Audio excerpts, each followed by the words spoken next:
Hi, and welcome to the Secret Consulting Riches video series. In this video series, I'm going to show you how you can create your own consulting business. Now, the big question is, what is consulting? Consulting covers a very broad and general niche. So you could be consulting businesses, you could consult individuals, whether, let's say for example, that you're good at skiing. You could find people who want to learn skiing. You can find people that want to learn a specific niche, maybe scrapbooking, craft making, things like that. But you can also do businesses as well. In fact, consulting local businesses is pretty much where the money is at. So if you want to make, a couple $1,000s or more, then definitely go after consulting businesses. Now, you definitely want to do the proper research before you actually create your consulting service, but you also want to make sure that you enjoy what you're doing. So I'm going to cover both in this video series. I'm going to show you how you can find and create consulting services that are profitable and that you actually enjoy.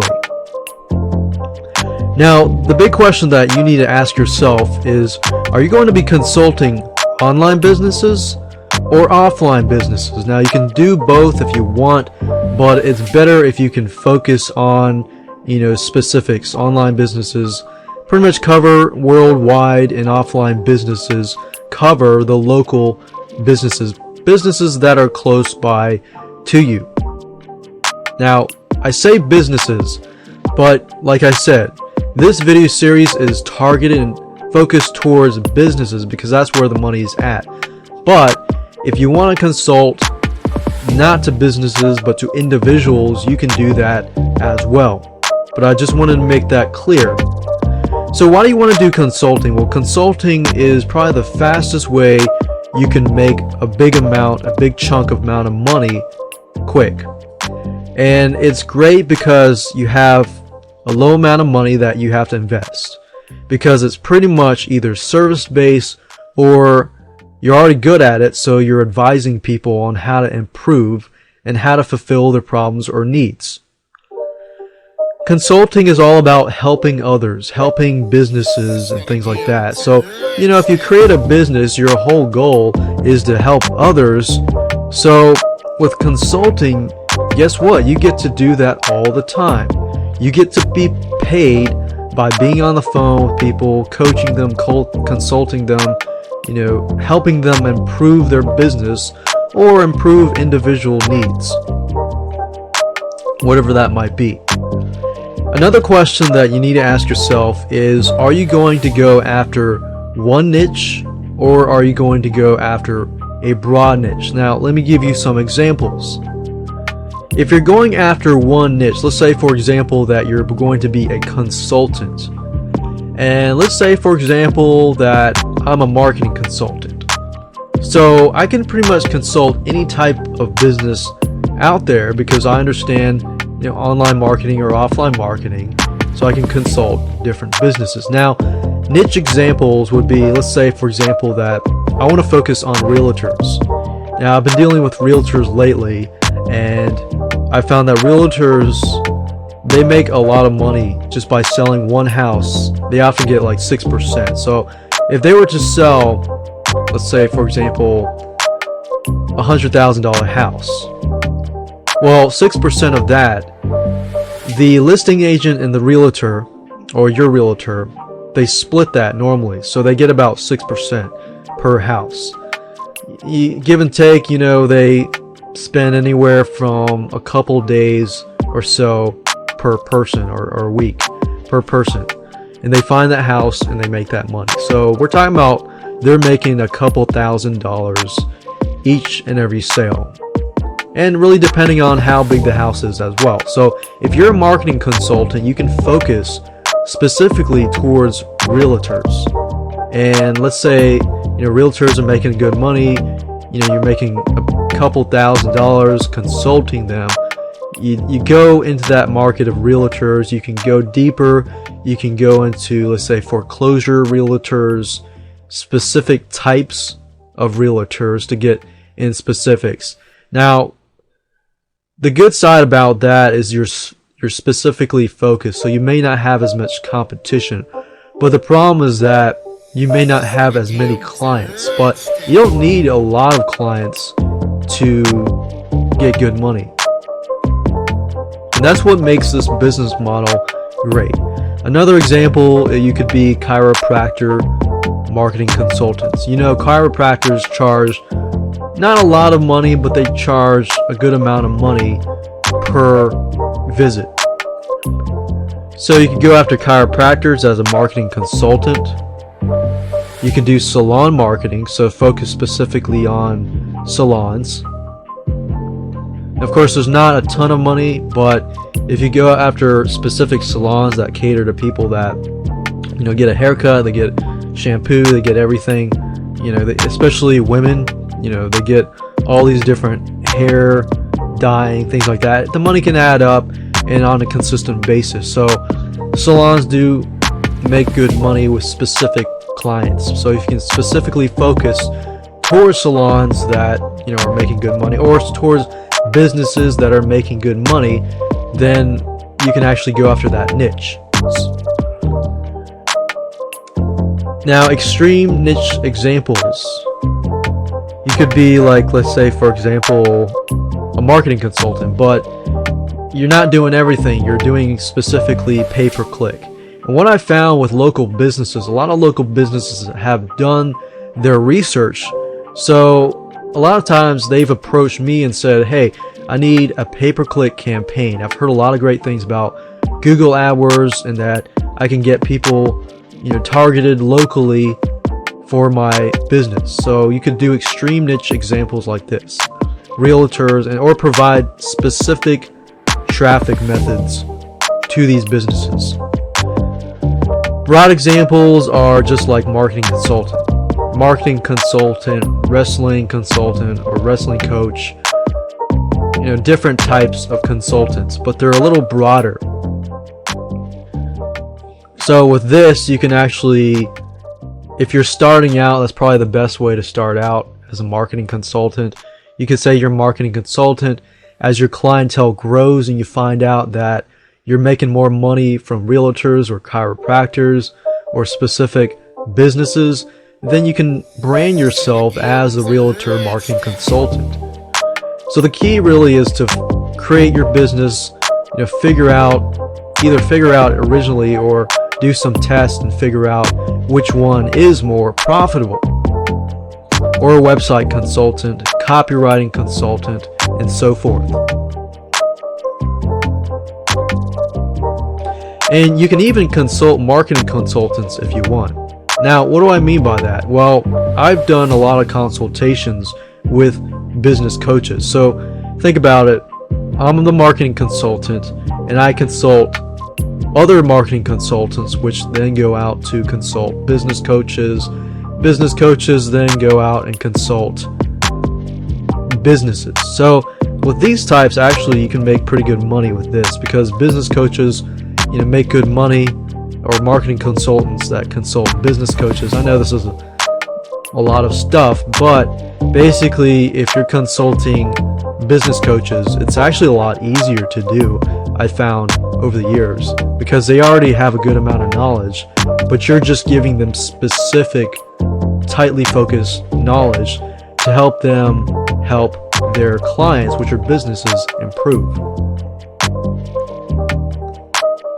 Now, let me give you a quick overview of this whole video series as a whole, so that you understand what I'm going to talk about in this video series, so you can expect it and it'll all come together in a faster manner.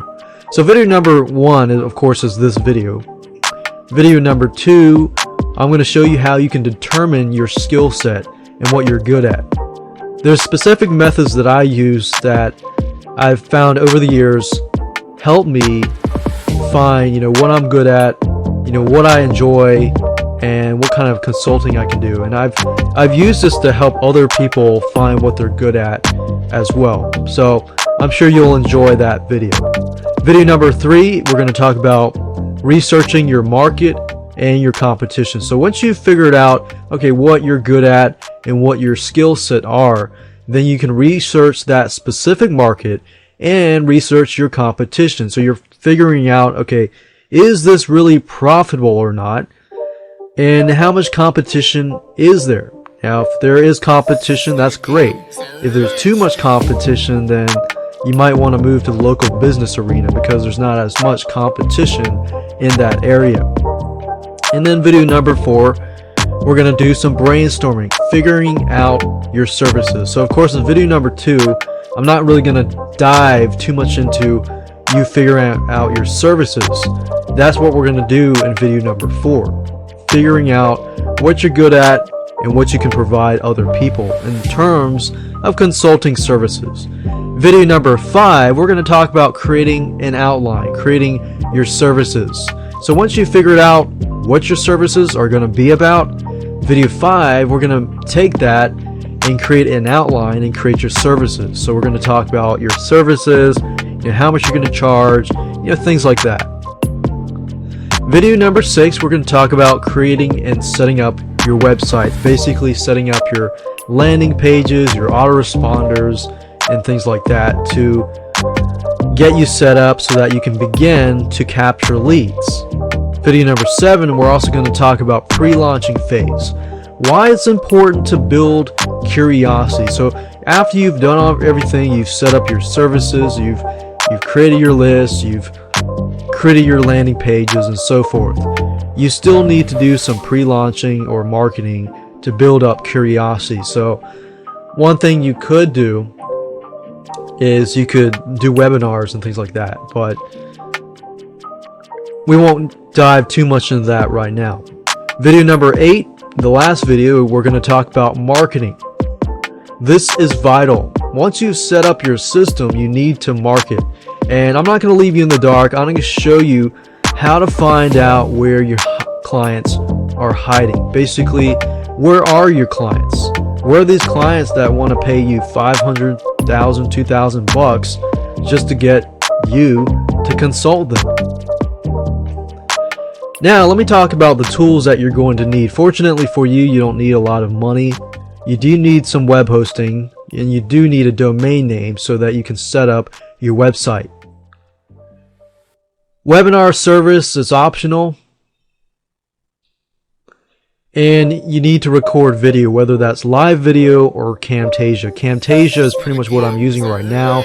It gives you the ability to record screen capture or PowerPoint, and you can do live video too if you have some sort of recording device. And then you need some money, but you don't need a whole lot of money. You need some keyword research tools. I'm going to stick with free keyword research tools as much as possible. Keep your costs low.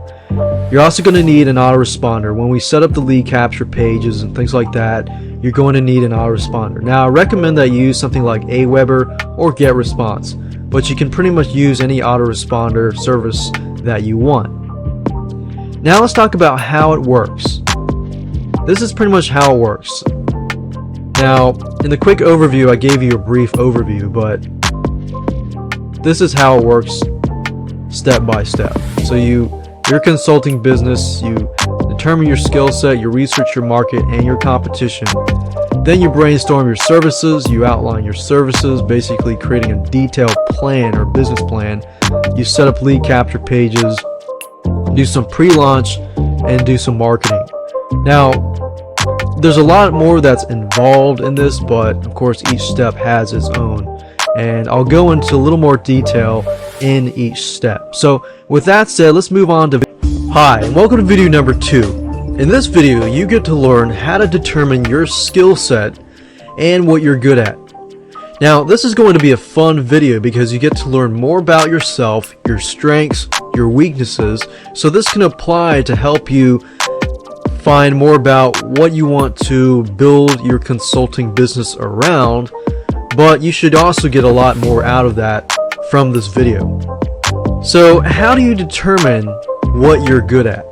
Now, some of you might have some blank faces right now. Some of you might have a good idea of what you want to do in terms of consulting business. But if you're drawing a blank and you don't know what to do, then I want to help you find that in this particular video. Now, this is not limited to marketing consulting businesses only. Now, if you want to do a marketing consultant business and consult businesses, then you can do that, and I'll provide a lot of information in the videos later on. But in this particular video, I'm going to help you find what you're good at if you don't already know.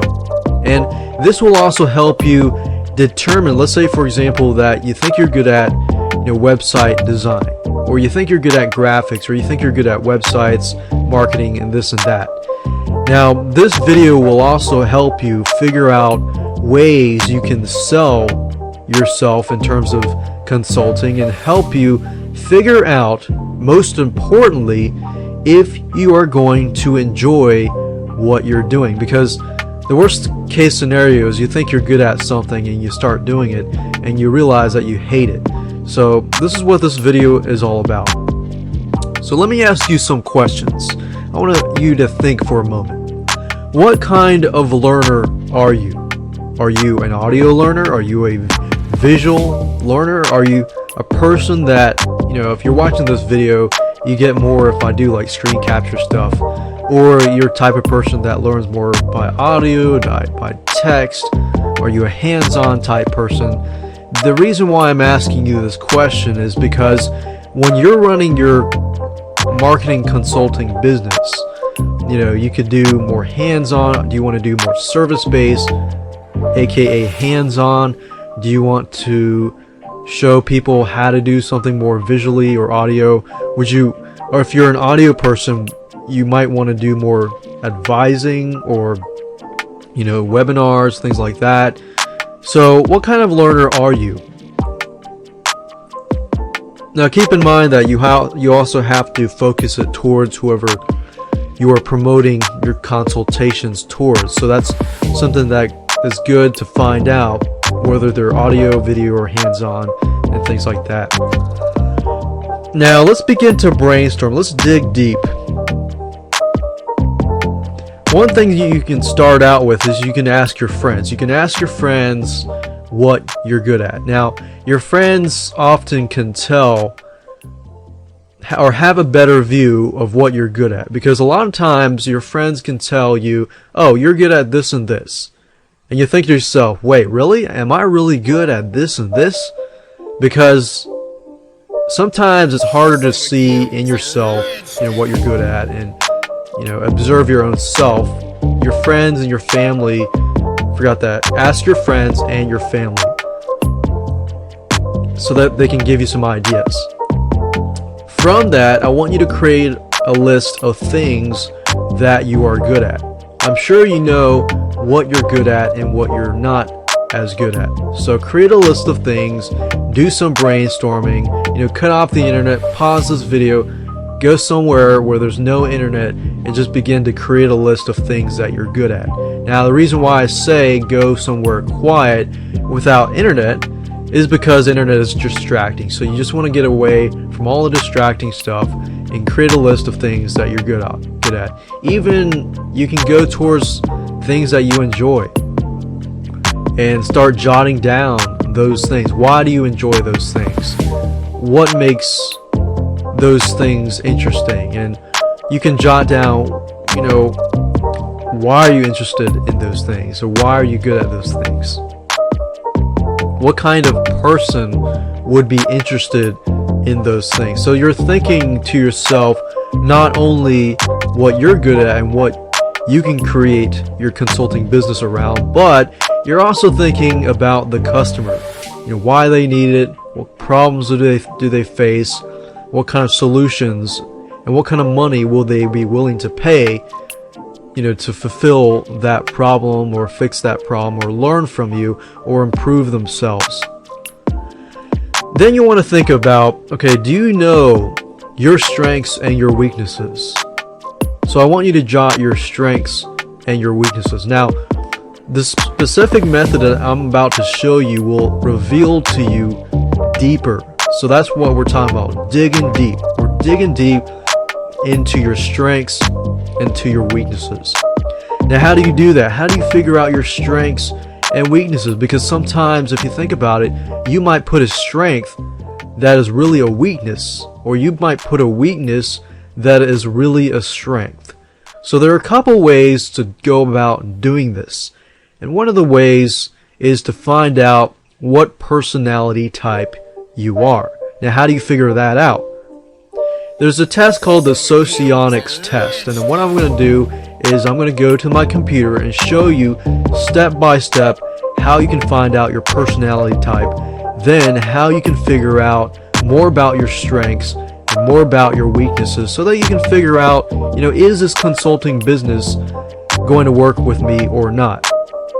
Now, the purpose of this video is not totally to go out and figure out the services that you're providing. I'm going to talk about that in the later videos, but in this video, I particularly want you to understand more about yourself, more about your strengths, and more about your weaknesses. So once you take the Socionics test, which is only 4 questions, we're going to Google your personality.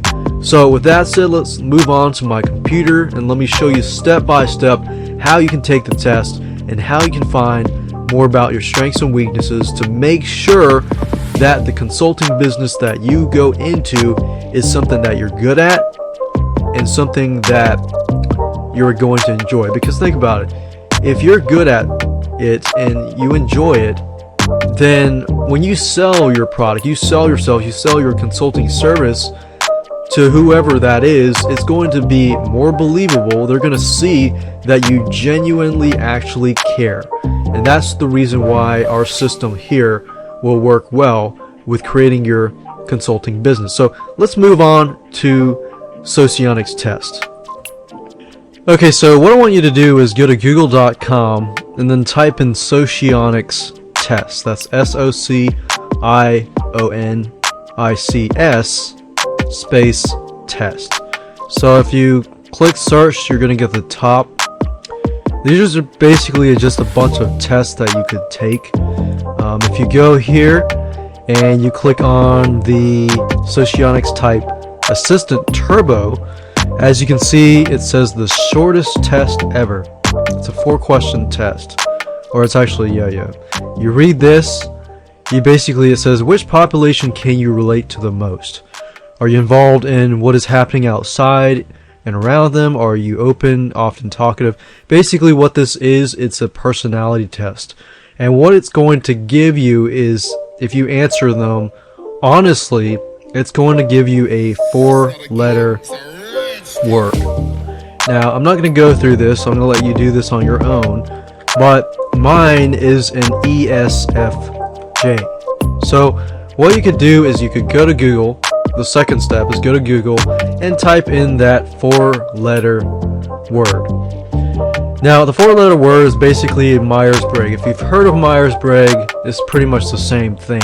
What this allows you to see are your strengths and your weaknesses, so you can see, what kind of person you are. Most likely you know what kind of person you are, but what I have found over the years is I've showed people this and they read it and they read the profile about themselves. This is nothing to do with astrology or anything like that.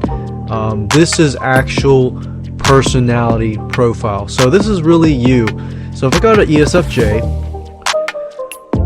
I usually pick the top few and look over them. So for example, the ESFJ is a caregiver, and you can read through basically, ESFJs are people persons. They love people. So I know that I'm a people person, so I would much rather deal with people up front. And I would actually much rather, I've actually enjoyed doing consulting work in terms of just giving advice. Service-based is okay. I'd rather outsource that kind of stuff, but I rather deal with people face to face. I love it. I like to talk to people on the phone. That's why I enjoy it. Now, some of you may not enjoy that. Some of you actually may enjoy doing service-based consulting more so than giving advice only. So that's why I say figure out who you are, what your strengths, what your weaknesses are. Read through your profile. And one thing I like is if I go to this page and I scroll down to the bottom, and it says careers for ESFJs, and it also says ESFJ relationships. Now under ESFJ relationships, it shows me the strengths and the weaknesses. So as you can see, the strengths here, it says put forth effort to fulfill their duties and their obligations, blah blah blah. They're service oriented, not necessarily in the service projects, but you know, they want to please others, and they take their commitments seriously, blah blah blah. But then I can also see my weaknesses, and if you do this test, you can also see your weaknesses too, because if you build your consulting business and surround it and make sure that, you know, the services that you provide, because of your strengths, you don't focus too much on your weaknesses, but you can if you want to, but just keep in mind that you can increase your efficiency rate by focusing on what you're good at already, and you'll more so enjoy doing that too. Now if I look at the careers for ESFJs, I scroll down to the bottom, I can kind of see the different types of things here, possible career paths for an ESFJ. But here's the kicker. I'm showing you this not really to show you, oh, you can go do childcare, teaching and stuff like that. I'm showing you this because a lot of times you can get along with these types of people. Because you're an ESFJ, you think like these types of people. These types of people can be your potential customers. You know, because you think already like them, and you can relate very, very easily to them. I have found over the years, I can grab this and go after, you know, teaching is not necessarily the best client necessarily, but I can go after counselors, psychological counselors, you know, accounting, accountants, CPAs, you know, administrators, things like that. So that's what I wanted to show you, and show you how easy that was. Simply take the test. Step 2, you know, type this into here, click on the first one or first few you see, find your strengths and find your weaknesses, and then you can build your consulting business. And I guarantee you, once you have gone through this video and you have learned more about yourself, then creating a consulting business and finding opportunities out there that might come out towards you is going to be so much easier. Hi, and welcome to video number 3. In this video, you get to learn how to research your market and your competition. Now, in video number 2, you learn how to determine your skills and what you're good at. Now, we didn't really talk about, you know, different types of markets. Now, in this video, I'm going to talk about potential markets just to give you some ideas, but we're also going to talk about researching your market in a little more depth and how to find your market and how to find your competition, because you want to make sure that if you do go into a market, there is competition, but there's not too much competition. So there's a difference there. So let's go ahead and get started. Now, I briefly mentioned this a while back. You want to think of, is it online or offline? Online basically means that your clients are worldwide, because if you think online, you think worldwide. Less money most likely, but not always. That doesn't always mean that, you know, you're going to make less money, especially if you get into a tightly focused niche. But let's say if you're the best of the best, of course you can charge more money, but let's assume that you're not the best of the best and you're just getting started. If that's the case, then with online consulting, you might make, you know, $297 to $497 to $997, which is not bad. And most likely with online, you can get more clients. With offline, you got to do a little more convincing, but most likely your clientele has more money and they're not necessarily wanting to do, let's say for example, marketing. So when you come in, marketing consultations, you can charge a little more money, you know, a couple thousand here and there. So it's basically a give and take. You got to figure out, do you want to go online or do you want to go offline? It's okay to do both online and offline, but if you're starting out, you probably want to stick with one or two and test it out, see which one is more profitable for you, and then go with that specific one. You want to keep a balance. More competition, the better. More competition basically means that there is a buying market.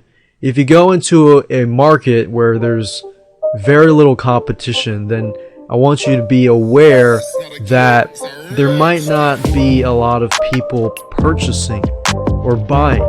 So that might be an issue as well, because you don't want to educate your customers, and that's something that I did one time, and I made that big mistake by having to go through thinking, oh, there's not a lot of competition, but years later I realized that I had to educate the market. Now the market is good now, but at that time there wasn't a lot of competition. So you want to balance. You want to balance between a little bit of competition versus too much competition. Now what I want to do now is give you a possible clientele list, like people that you could possibly do business with. Now keep in mind that this is focused towards marketing consultations. Now, if you're doing other types of consultations, let's say website consultations, business-related consultations, this list will actually help you. But if you're doing something like skiing, you're good at skiing, or you're good at wrestling, consulting stuff like that, this clientele list probably won't do you a bit of a good. But just want to give you some ideas. Possible clients in terms of business clients and marketing business clients. You pretty much want to target people who have, a customer clientele that are paying them a lot of money. For example, plumbers. I know plumbers make a lot of money because every time they come and fix a house, it's about $200, $300 per visit. And recently, they fixed up a house, plumbers. They fixed up one of my relatives' houses, and because one of my relatives lived on a slab foundation and one of the pipes, the sewage pipes, were like leaking or something, so the plumbers had to come in and drill the foundation. It cost like $3,000. So think about the type of money that these clients are paying your business clients. So plumbers, definitely a good niche to go into. Electricians, definitely as well. Think about houses, they have to replace lots of wiring. Old houses have bad wiring, so they replace that kind of stuff. They earn about a couple thousand and more. You got contractors, you got loan brokers specifically when they everybody's looking for a house. Not everybody, but a lot of people are still looking for a house in this market. In fact, loan brokers, they earn about 1 to 2% origination fee. So what that is for every person that they find, they earn about, think about anywhere from $1,000 to a couple $1,000 per loan. So if you're a marketing consultant and you're bringing leads to a table, let's say 10 of those leads out of the 100 leads convert, these loan brokers are making about $10,000. So think about what kind of fees you could charge them. Dentists, they make good money. Lawyers especially, yes, definitely. You could go into niches of lawyers like, cosmetic lawyers, things like that. Litigators, trial lawyers, attorney of law and criminal lawyers, real estate lawyers, specific niches. Roof companies make really good money. Bathroom remodelers, realtors, definitely, because realtors, like I talked about earlier, most of them take about a 6% cut, especially the listing agent. So if you have a listing agent and realtor, they get 6%. They cut that, so each realtor is bringing to the table, you're bringing home about a couple $1,000. Chiropractors, mechanics, car mechanics definitely make good money, just because cars are always going to be breaking down. They're going to have a consistent amount of money. I consulted a mechanic a company, car mechanic, and at that time they weren't doing as well, but now they're just so packed that even when I go there, they're having to book me, appointment and stuff like that. So they're making good money with car mechanics. Counselors, different types of counselors, psychological counselors, they make really good money. Landscapers do as well. Window repair replacements, they definitely make good money. I can tell you that, because each window, especially the new energy efficient windows, they're earning about $300 per window. So imagine if you get a client over, one client could pull in, $3,000, $4,000, $5,000. House repair types, moving companies, carpenters, and more. So that's just a brief list of people that you can potentially go after in terms of business consultations, marketing consultations, or anything like that. Now, what are people buying?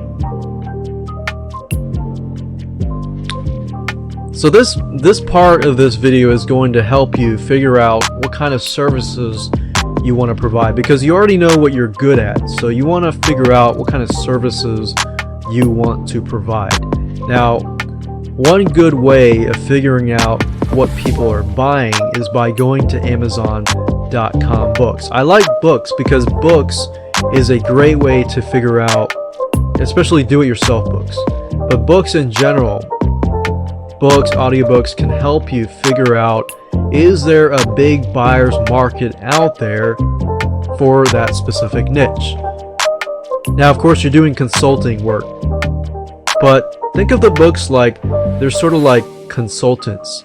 So they're consulting these people, but of course you're consulting the businesses, therefore the businesses are, helping these people. So think of books like a way to figure out if there's a buyer's market. Barnes & Noble's books is also good. Barnes & Noble's, if you don't know, it's similar to Amazon.com, but it's basically a bookstore. Apple Books, you could go to the iTunes store, Apple store, figure out what kind of things people are buying. And you want to ask yourself, are there a lot of books being bought on that specific subject matter? So for example, if I was running a marketing company or a marketing consulting company, and I was specifically targeting, let's say, plumbers, and I want to be the marketing consultant of plumbers in a specific area. You could do research on, plumbing, things like that. Now, there are two views, two different perspectives. You could study the plumbing and different types of plumbing to understand, what kind of needs they have. But primarily for yourself, if you're creating, a list of services, you can do research on, is this marketing consultant service going to really work? Or is this skiing consultant service going to work? So you could see it in two different lights. Okay, so right now I'm located at Amazon.com, and what I want to do is basically do some research. So I'm going to go look in their book department, and let's say, for example, that I want to do some sort of consulting in the market of, let's just do marketing consultant for now, consultants. Now, the good thing about Amazon is it lists what it sells the most from the top to the bottom. So as you can see here, guerrilla marketing for consultants, getting clients, and so forth. Now, another thing you can do with Amazon is if you type in the word consultants, you can kind of get a good idea of what kind of consulting gigs and consulting subject matters are out there. So if I put in consult, it also gives me different services and things like that are provided by consulting. And another good thing is if you want to do some research, let's say for your client, then you can say like plumbing. What kind of plumbing category? What is selling from top to bottom? So what is the highest demanded things from top to bottom? So Amazon is a good tool to use. Barnes and Noble's is barnesandnoble.com. You can do the same thing here as well, just to do some research, just see if there's a buying market out there. And study their customers. Like I said, you know, if you're going after a plumbing business owner or a realtor or electrician or a specific type of plumber or specific type of lawyer, then study their customers. And when I say their customers, I'm talking about, let's say, for example, you're consulting a business owner, and then, you know, the business owner's customers. So study their customers. How urgent are their needs? How much are they willing to pay to fix their problems? Like I gave you the example of the plumbers. Plumbers, their customers obviously have urgent needs. I mean, think about it. If your sewage pipeline just broke, then your house is going to smell like sewage. So definitely you're urgent. You're very urgent needs. You're willing to pay good money to get it fixed. Otherwise, your house is going to really smell. So, okay, so right now what I'm going to do is basically spy on the clients of your business clients. And to do that, I want you to go to google.com and type in quantcast.com. So this is what quantcast.com looks like. Basically, this site is a research tool. It's free, and it allows you to find information more about the audiences of a specific niche. So for example, if I want to type in plumbing or plumber, I'll type in plumber. And you'll notice that Quantcast gives you data about these sites. And then from these sites, you can, if you go down to about the bottom area, it'll show you a little bit about the client. Each client, 57% are male, 43% are female. The majority are 35 to 50 years old, or some are 18 to 34. Caucasian seems to be a mixture. No kids. It basically gives you an idea of what kind of person the client is. And being that most of the clients are about 35 to 50, probably means that they have good money, or at least they're stable income. And you can see how much they earn and things like that. So this will give you a good, not exactly exact data, but it'll give you a good impression of what kind of clients your client has. So if your client is a high earner, like it has a job, and their clients are able to pay them good money, then most likely that means that when you get into that niche, then they're going to be able to have that budget to afford your consulting services. Now if you go to Quantcast and you go do research on a specific niche, you come out to find that all of the people viewing that niche are like teenagers and younger than 18, you might not want to go after that niche because you know that they're probably not going to have money, or they would have to convince their parents to buy the consulting services and things like that for them to improve. So this is just a good tool to use for that purpose. So think about that. Who are your customers and who are their customers, and what are their needs? Are they willing to pay a good amount of money? Because you want to focus on clientele that is actually doing well, making money, and willing to pay you good money to do consulting or service-based projects and things like that to improve their sales or to improve themselves. Now let's talk about the competition analysis. Now, when you figure out who your competition is, there are different ways to go about this. If you're going online, you can go online. You can pretty much use the same method online or offline. You can use keyword tools like Keyword Spy and look at their pay-per-click ads. So let's say, for example, that I am running let's say a video marketing consulting business. So I can figure out, I can go online, go to Google, type in, video marketing consulting or marketing consulting, and see what kind of pay-per-click ads come about, or go to Keyword Spy and see how much competition you have. You can use other tools like Market Samurai. I'm not using that in this video series just because I want to keep everything free. But personally, I use Market Samurai. It costs about, I think it costs about 97 bucks at the time when I purchased it. But it tells you a lot about your market and your competition analysis.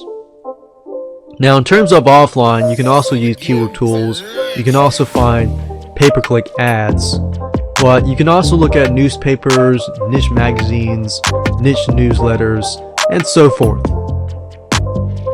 Now, while you can use all the fancy tools like Market Samurai and other keyword tools to find your competition, I'm going to show you a simple way to research your competition.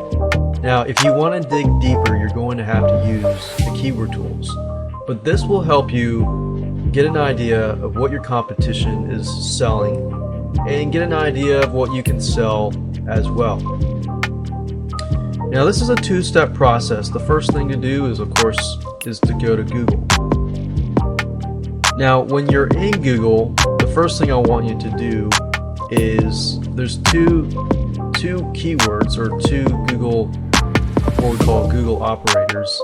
If you put this into Google, for example, and all in title, what we're basically searching are websites that contain the keywords video consulting or video marketing consulting.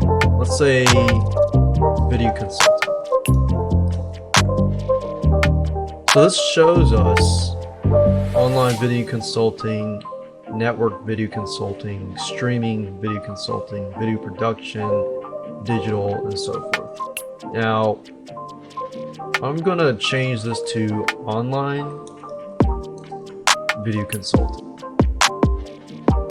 because everybody wants to know how to get their videos on YouTube, and how to get their videos how to use video marketing to market their products and things like that. So as you can see, when I put online video consulting, I see a whole lot of different types of online video consulting.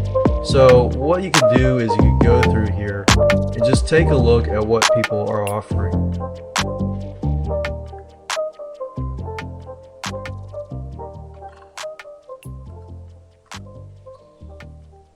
So obviously we can see that this site provides video consultations for business owners, marketing professionals, and so forth.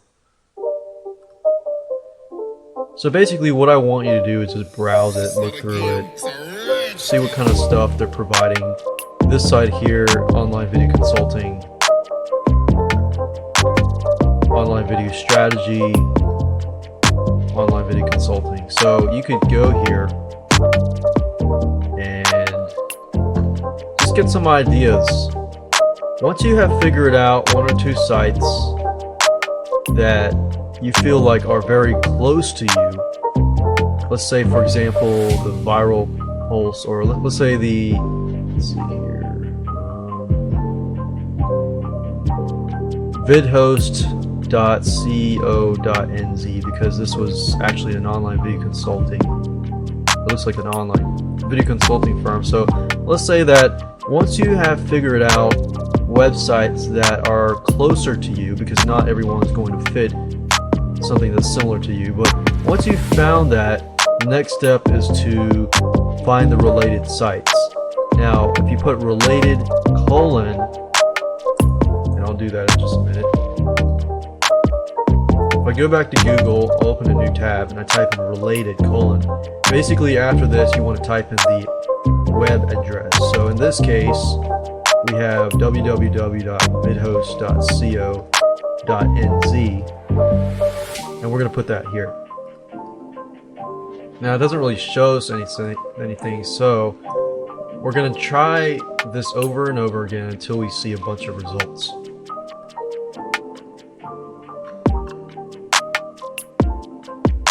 So I could try this one. So I'm gonna try the viral pulse. Usually the ones at the top are better, or the bigger companies.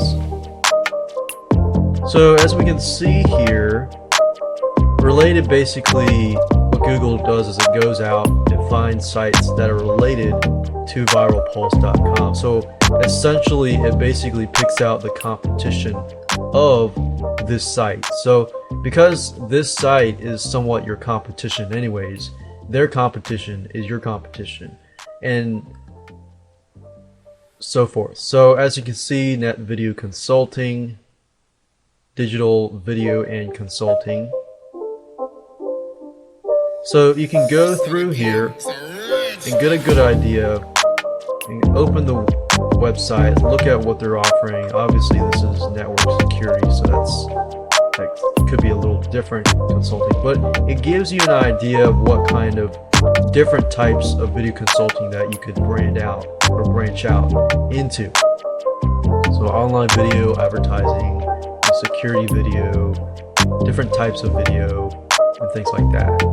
And you can do the same thing with other things, like let's say for example that you were providing purely Facebook advertising, so Facebook consulting. Now you can change it around. You can do Facebook consulting, you can do Facebook consultants, and consultants with an S. Just go through and just use the same methods that I've showed you. And once you find that site, then of course do related so that you can see not just that site but other of your competition. Just look through it and get a good idea of who your competition is. You don't have to worry too much about all the statistical data, but figure out who your competition is, what they're providing, and get that idea of what you can provide as well. Hi, and welcome to video number 4. In this video, you're going to do a little more brainstorming, but you're going to figure out exactly what kind of services you want to provide. Now, in video 2, you found out about your strengths and what you're good at. Video 3, we talked about doing some research about your competition and your market. And now you're going to figure out what kind of services you're going to provide and what they're going to cost and things like that. So let's go ahead and get started. The first question that I want you to ask yourself is this: what type of consulting business do you want to run?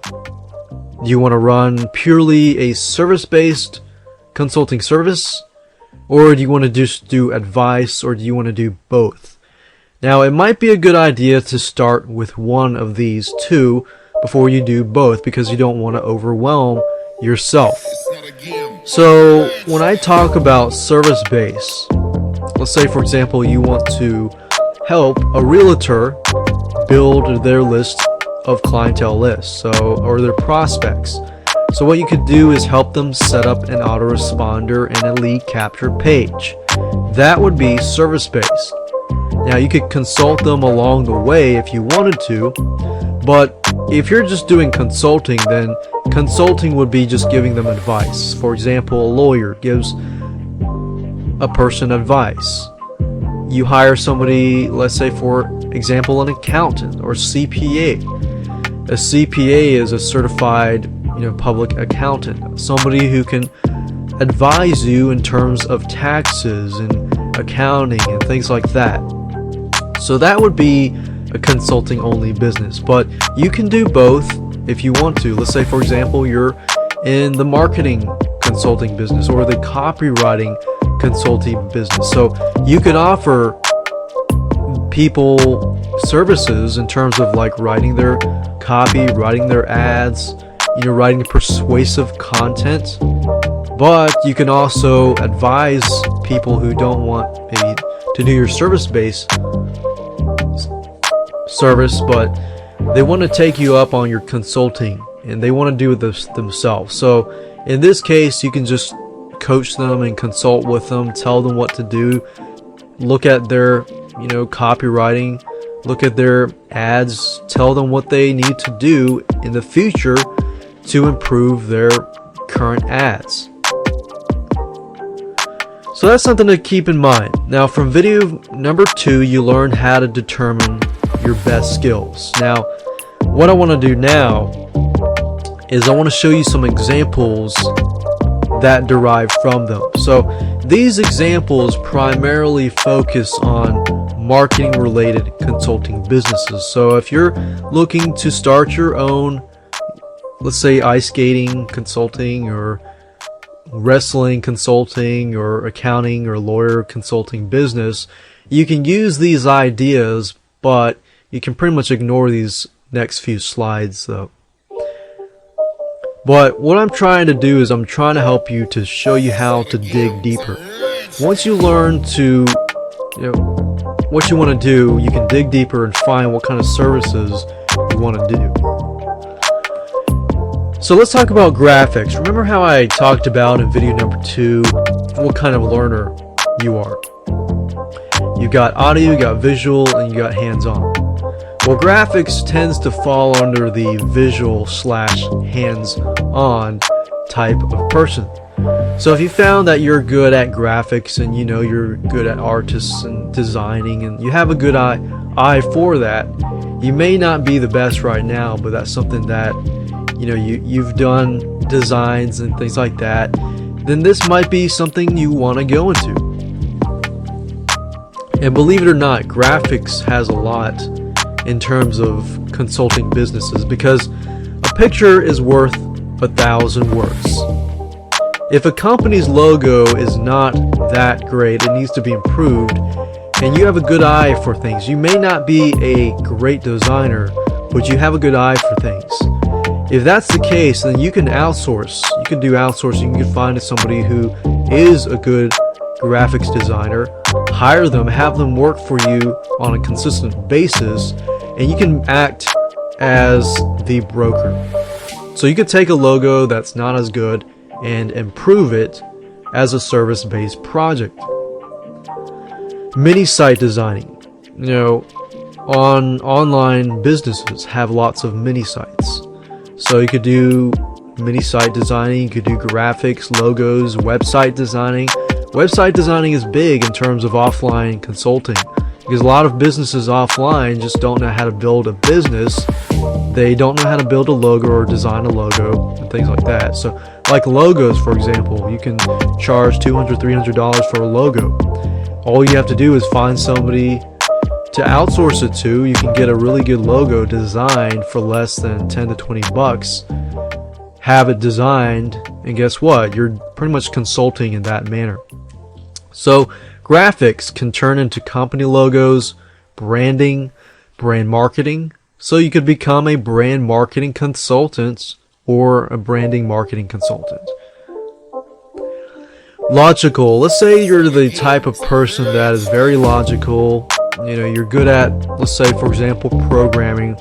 You may not be a programmer. For example, I used to program, but I found that I was really not that good in programming. But I'm very logical, so I have the ability to create really good software programs in terms of taking an idea and creating a software product out of that. So I've done this before, where I've taken an idea, I've created the software specifications and helped people create software projects. So that's what I'm trying to tell you. I'm trying to tell you here that you may not necessarily be good at something. You may not even know how to design graphics or do programming, but if you know how to get around that, and you're logical, and you know how to create website programs, you're good at computers or things like that, then you can go into the website / marketing consulting area, the website consulting area, the programming, the software development consulting area.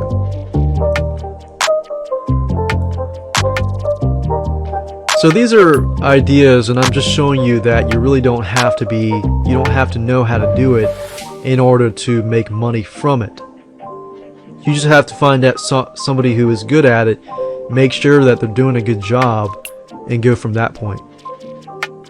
Writing. Not everybody is good at writing, but if you're kind of good at it and you have a good view of copywriting, writing, sales copy, press releases, article writing, persuasive writing, ads writing, and so forth, PPC ads writing, and all that other stuff, then you can get somebody to do copywriting for you, or you can do it yourself. And you can read a couple books on copywriting and test and tweak and make, improve yourself in the area of copywriting and advise people, write sales copy. You could write press releases. You know how many companies are willing to pay you to write a press release and get it submitted to Google News? Well, let's say, for example, press releases. You can get somebody to write a press release for less than 20-30 bucks. You could use sites like Webwire and other sites like Webwire. There you could do article marketing, submit them to sites like Easy Articles, onlywire.com, and well, actually Onlywire does social bookmarking, but in a way, indirectly, you can use article marketing and submit articles as social bookmarks. But I'm not going to get into that right now. The point is, companies, local businesses are willing to pay you anywhere from $500 to $1,000 if you can get a press release written, and if you can get that press release submitted to Google News. You can use Webwire, you can use prweb.com. Webwire is only 20 bucks. I think it's $19.99, but technically that's 20 bucks. But you just submit to them, and they can get you that press release into Google News. Now, most offline businesses don't realize, but when they hear, wow, you can write a press release and get it submitted to Google News, I mean, think about it, Google News. When I first submitted a press release to prweb.com, it cost me $169, but in a matter of hours, I was submitted to Google News. In a matter of weeks, I was getting thousands among thousands of backlinks. So imagine you telling an offline business, hey, I can write a press release for you, I can get it submitted to Google News, and I can guarantee that you're going to get hundreds and hundreds of backlinks to that press release. And just that alone, costs you less than 50 bucks to produce and submit. That alone, you can charge a couple $1,000s to do. Sales copy, article writing is another powerful thing, and persuasive writing and things like that. Now, I don't want to go on and on and on and talk about this, but classified ads writing, as you can see, you can become a copywriting consultant. So if you're a copywriting consultant and you go into this specific niche, you can see that within this specific niche, you can become very, very popular. So you could even go after realtors. You could be a realtor copywriting consultant. You could be a plumber marketing / copywriting consultant. And you can make pretty good money just with writing alone. Like I said, you don't have to be able to write. You may be a guy or a person, a male or female, that you don't know how to write. As long as you know how to outsource, and as long as you know how to read through and make sure that it is indeed a good press release, then you can become a copywriting consultant or a persuasive ad copy consultant. Now let's move on to general internet marketing. This is pretty broad, but you can do pretty much everything that I showed you: writing graphics, mini site designs, logos, brand marketing, autoresponders, online marketing, lead generation, different types of traffic like search engine optimization, pay-per-click marketing, which is a big one among offline businesses, article marketing, and so forth. So in terms of general internet marketing, there's so much that you can offer in general internet marketing. Like, for example, PPC, SEO. If you do just one of those, that's just huge. And PPC marketing, if you can do internet PPC plus ad copy for PPC. That's actually very, very big with offline businesses, with dealing with offline businesses. And that brings us to offline marketing. You can become an offline marketing consultant if you want to. You can get their ads submitted to Yellow Pages. In fact, I had a friend that all he did was sell Yellow Page ads, and he said it was a couple $100 to $1,000. If you're an online marketer, you go to the offline arena, you can tell people, you can say, hey, you're spending a couple $1,000 with Yellow Pages. You can pay me a couple thousand. I will do a much better job for you than Yellow Pages can. And with the online marketing and PPC and everything like that, you can actually help offline business owners a lot more than Yellow Pages can help them. So you're really helping them in the long run. You can do print ads, you can do direct mail, postcards, trade shows, PR, and more. In fact, I have a friend who's an offline marketing consultant, and she does very, very well because she knows, trade shows and things like that. And it only took her, I think, about a year to learn offline marketing. Now, she actually worked for an offline marketing company as a consultant, but now she's her own consultant, and she's doing very well with that. Another thing you can do is you can act as a broker. Now, I briefly touched base, on graphic design and things like that. Acting as a broker is basically like you're like a middleman, but you can outsource everything and you're just making a cut. So for example, the graphic design, logo, and brand marketing, even if you don't know how to do graphic design or logo creation and things like that, you can offer that as a service. Now, how do you do that? Well, you can outsource by using different sites like odesk.com, scriptlance.com, rentacoder.com, guru.com, fiverr.com, and more. Now, I will say in terms of graphic design, I have found people that can design primarily on Odesk and I would say scriptlance.com. Even though Scriptlance is primarily a programming site, I've been able to find really good graphic designers there, and odesk.com.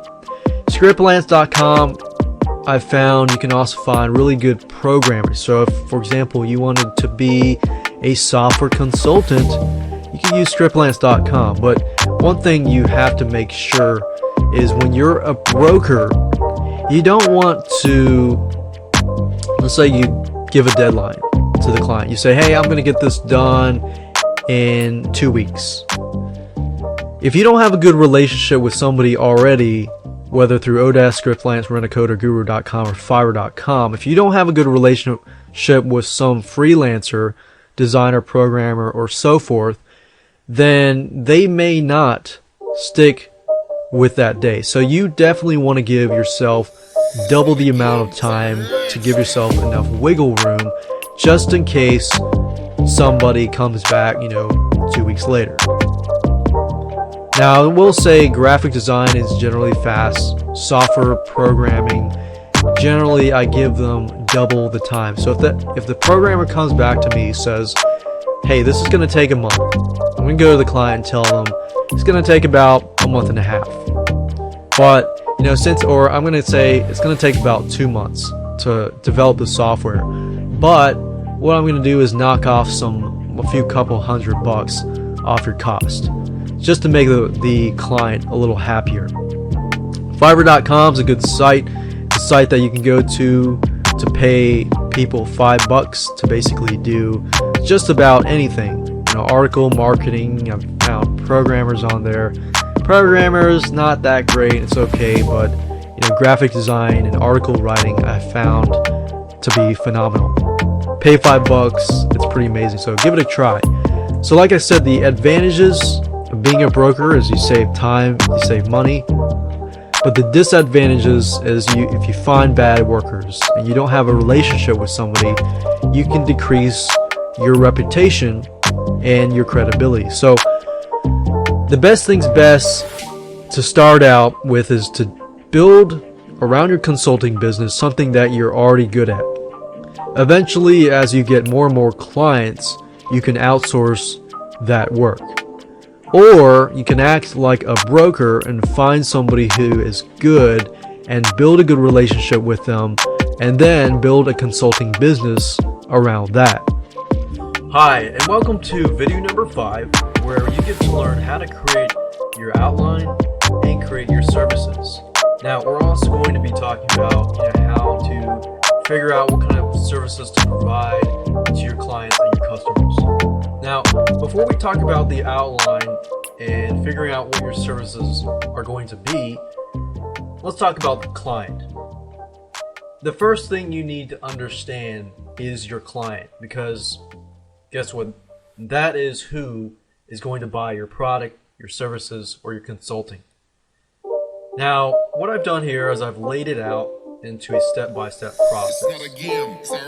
So you can see that you create a project outline for your clients first, because not all of your clients are going to get all of your services. Some will have some of your services, some will have some of your other services. So there's no one-size-fits-all outline or service outline. So you're going to give your clients a specific customized project outline. You're going to figure out what their goal is. What is their goal? Most likely it's just to market the products and get more money, things like that. But yeah, that's pretty much self-explanatory. But what are their specific goals, or what are the goals? What are the specific goals? And then you need to figure out, okay, how can I get that client to that goal by using specific strategies? And then how realistic are these strategies? How long is it going to take? And of course, what do you need to do to get this client to their goal? Now, keep in mind that not all clients are created equal, and not all of their businesses are going to be the same. So really, there is no one size fits all. So that's pretty much a general view of understanding your clients. Like I said, there's no one size fits all plan. However, if you understand, you have your outline created, you have your services created, and you try to figure out all the services that you can provide, then you can customize it. So the first thing you need to do is you need to meet with your customer. That's pretty much the primary thing. So you need to meet with your customer first. You need to ask them lots of questions. See, the more questions you ask the customer, and you can even give them free advice, that's fine. You don't want to give too much advice, but you want to give enough advice to let them know that you actually care about them, and you're sort of building that relationship with them as you meet with them, because you've taken time, you're giving them some advice up front, what possibly they might need to do, and you might have a free consultation first, and then you can get a good view of what they need. What do they do? Are they potential prospects? For example, in the consulting world, generally you want to reach the type of customer like lawyers, accountants, people who have clients that pay them a lot of money. So if the clients are paying them $100, $200, $300 an hour, you can expect that these types of clients will most likely take you pretty seriously.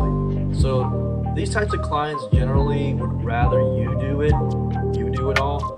So if you think about it, a very small mom and pop store, running a restaurant, most of these companies, most of these small businesses do not have time to do everything. However, there are some people that have time to do that. So you gotta think, do they need consulting, or do they need done-for-you services? Now, generally what I found is, if you find a customer that has a mix, they want you to do services, plus they want some consulting, then this is a good customer. So the question is, can they afford to pay you now, and can they afford to pay you in the long run? Now, If they can afford to pay you now, that's great. But if they're not getting consistent income themselves, then they may not be the best customer. So if they pay you, let's say $5,000, $10,000 up front to do a done-for-you service, that's fine.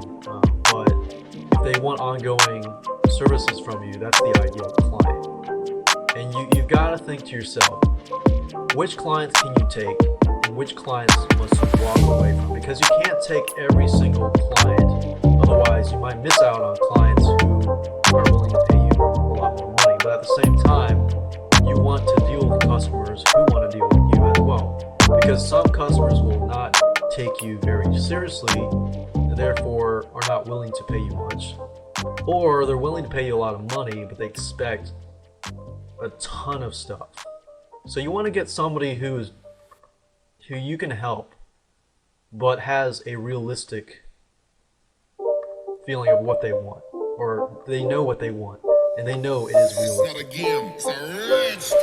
Ask them questions about their business. Get to know their business.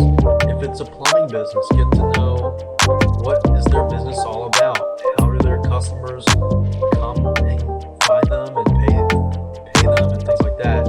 And what are they doing now? For example, right now I'm consulting a realtor, and I've asked her, I said, what are you doing now to get people to your website and to get referrals? Well, a lot of what she's doing right now is primarily offline marketing, flyers, business cards, things like that. But in this case in point, she's not doing a whole lot of online marketing, and that's the key. What are they missing? Well, in this case, the realtor is missing a lot of online marketing. She's not doing video marketing, which can really help offline businesses. And I can see so many potentials and so many things that I can offer her if I know what is missing. So what are they doing now, but what are they missing? Because this is a great opportunity for you to write pretty much everything that they are missing. Now, you've got to realize that you only want to give your clients what they need. Do not sell them something that they do not need, or they feel like they do not need, because most clients don't like to be sold to. If they feel like you are selling to them, then they are going to walk away and you are going to say bye. So you are in this business because you want to consult and you want to help your customers. So only offer them what they're missing, but what they need. And can the missing items be fulfilled by your services and consulting, which is pretty much what I talked about earlier. Now let's move on to the outline for your services and writing your proposal. Now this is basically a template. You can follow these templates for your own creation of your services and your outlines and things like that. So I'm going to give you some ideas so that you can understand this in a better light. So the first thing you need to do is you need to figure out what your goal is. What are you aiming to achieve? Like, what kind of service are you going to create? Then you need a specific strategy. How are you going to get to that goal in general? It doesn't need to be super specific, or it can be in the middle of general and specific, but you need a strategy. You need to know how to get to that goal. How realistic is that goal? You gotta ask yourself, how realistic are these goals and are these strategies? Are you shooting for the moon, or are you shooting for something that's closer, that is more achievable? Because if you shoot for the moon, then guess what? If you promise too much, I've learned this in the past, but if you promise too much and you charge, let's say, $5,000 for something that you're shooting to the moon for, then your customer is going to expect a lot more. When you don't fulfill it, guess what? They could just either get their money back or harm your credibility, your reputation, because you did not fulfill promises, or they could sue you. So you definitely want to keep in mind, you got to do your research beforehand, and you got to do brainstorming beforehand before you go all out. Then you need to figure out, what are you going to do? What are the exact steps that are needed to take to fulfill this goal? What do you make sense when I give you an example. Then you also need to figure out the turnaround time. How long can this take?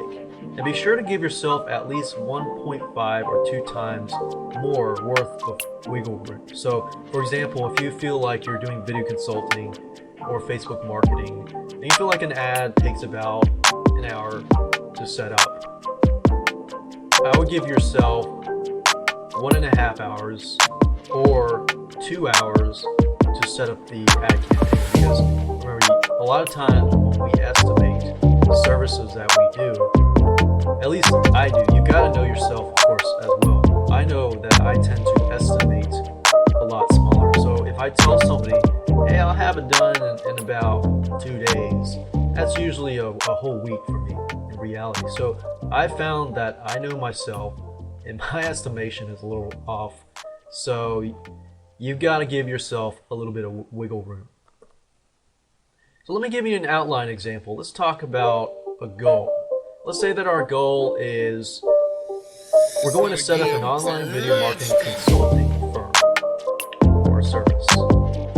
Now you could go all out if you wanted to and just offer tons of marketing services if you want to, but I will say that I recommend that you pick one service, whether you're setting up a list, autoresponder, anything like that. You want to brand yourself as the specific marketing consultant, because if you're dealing with offline businesses, everybody out there, I found there's so many people out there that are offering marketing consulting services. So you got to figure out, how can I stand out among all of the other people who are selling marketing consultations? Well, if you go towards a niche, you're very, very specific, then, for example, online video marketing consultant, you can help people market their videos or content. But at the same time, when you meet with them, you say, hey, not only do I do online video marketing, hey, I can just set up a Facebook ad campaign, I can do a Google pay-per-click ad campaign, and all these other things. But you can sell yourself, your services, when you actually meet with the person. So in this case, I'm doing online video marketing consulting. I'm helping businesses market their products and services through online video. Now, what to do? What are the exact steps you need to take to fulfill this goal? So let's say, for example, someone approaches you. They say, hey, I need online video help. I got this cool content. I provide this product and services. I want to get it out there. I don't know how to get it out there. Well, as you know, with online video marketing, all that consists of is, first, you need to do keyword and market research. So you need to market research, you need to do keyword research, and I like to use Market Samurai because I can do proper keyword research and market research about the person's business, about their competition, and things like that, because you want to know what kind of competition is already doing online video so that you can take a different approach and have a unique selling proposition. So you want to make it so your client stands out versus the other competitors. So you got keyword and market research, then you have video creation. You got to create the video after you do the market research and keyword research.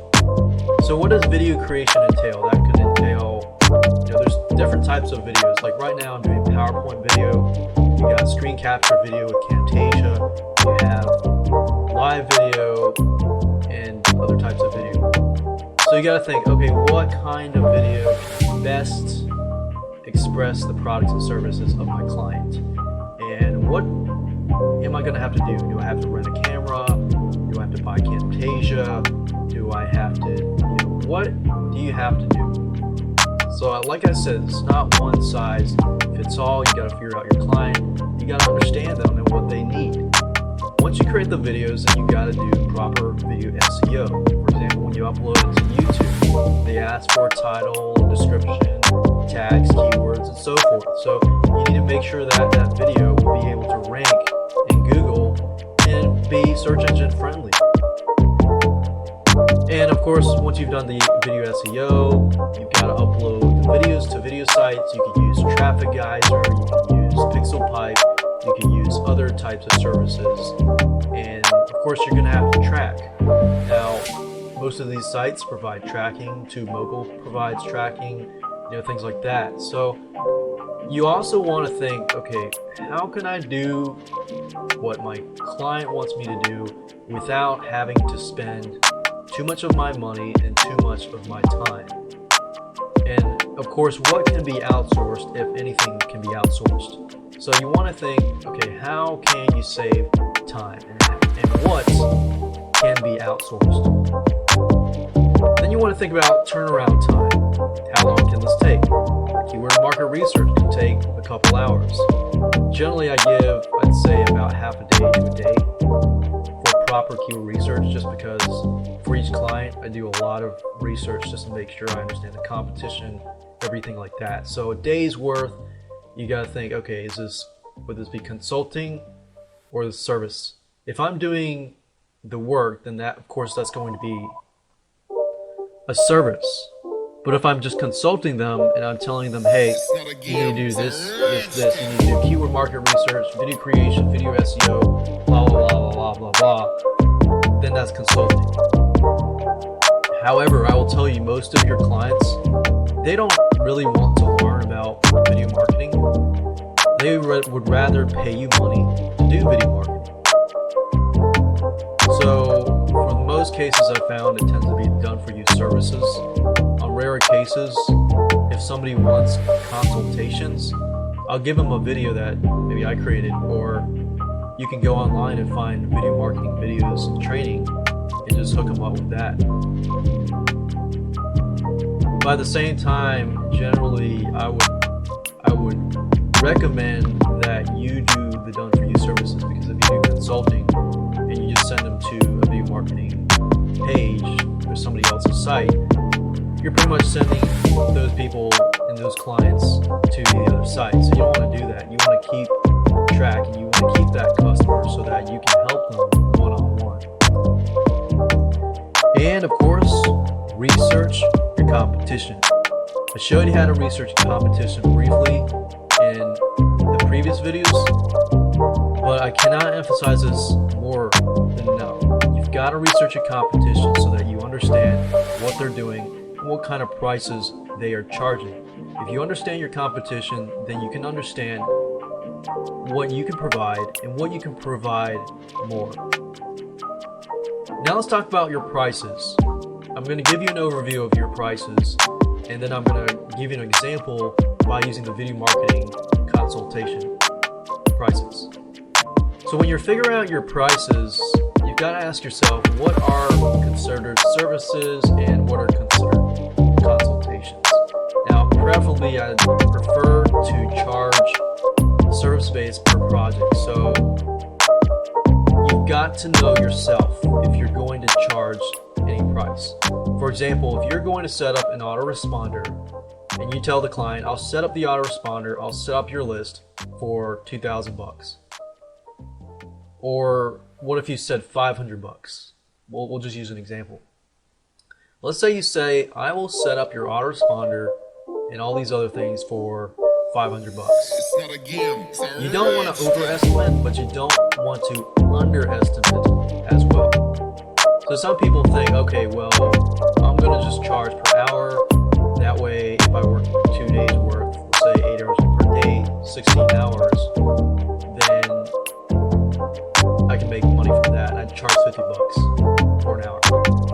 Wow, yes, the thought and the concept, and you might be thinking, if I charge $50 and I work the whole week, I'll make a lot of money. While that is true, you're missing out on clients that you could possibly have. At the same time, if you're only charging $50 and you do it all in 2 hours, you walk away with $100. So that's why when you charge per project, that is generally best, just because then you don't underestimate, and then often you don't overestimate. And you don't want to discount or give people discounts or give people freebies or bonuses. Otherwise, that takes away from your value. So if you feel like, okay, you can do it under $1,000 and it takes you less time to do that, you you could over deliver and give them more. Consulting generally is paid by hour. You can offer 100, 200 bucks or whatever prices depending on your track record. And I found consulting, if it's consulting, I have to do less work because I just consult them and tell them, what to do. And I found services tend to be better. But if you have a services and consulting, it's a lot more fun because you have a variety of things to do. Then you got to think, what can be outsourced in terms of the service-based stuff. Now, consulting, of course, that's just face-to-face, so that can't really be outsourced unless you have somebody working with you. But consider with services, you can outsource services, and that's not hard to do. And in fact, if you want to set up an autoresponder, you can have your virtual assistant do that, and you can take on more projects that way. Now, let me give you an example of prices. You want to ask yourself, do they want consulting or do they want a done-for-you service? And like I said earlier, most businesses will want you to do it for them. They don't have time to do the marketing because they are too busy working on their restaurant, their business, their clients, and so forth. So let me give you an example of video consulting.